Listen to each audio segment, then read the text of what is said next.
Find the value of x. In this diagram, I'm going to take you through finding the value of x. It looks so simple, but if care is not taken, you're going to mix it.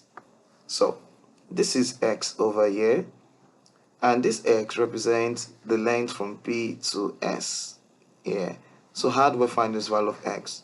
So, I advise that to find the value of x, why don't we attempt finding the value of P to R?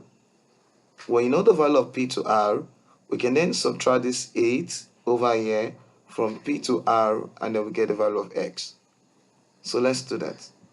When you look at the bigger triangle, you notice that you're dealing with a right angle triangle. This is a right angle triangle. Good. So in this right angle triangle, I have the value of this side. This will be the opposite side to this angle. This is the opposite. This is the hypotenuse. And the entire length here will be the adjacent. So we're going to link this opposite and the adjacent together, and that's going to be tan.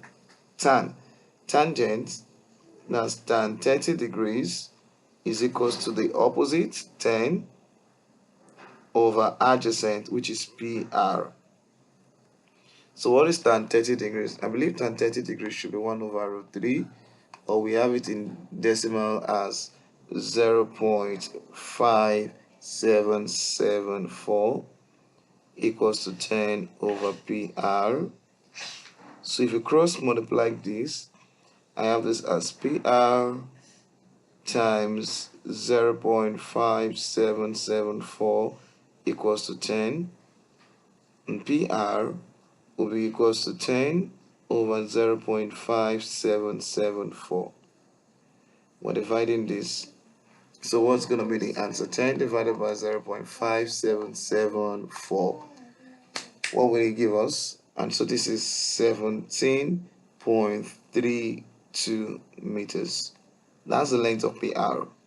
Remember, I told you that once you have the value of PR, if you have not subscribed to this channel, please do click on the subscribe button, follow, share, and leave your comments.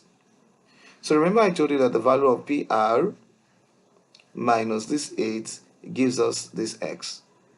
Alright, so we say that the value of x is equals to PR, which is 13.32 minus 8. So when you do that, 17.32 minus 8 is x is 9.32 meters, and that's the value of x.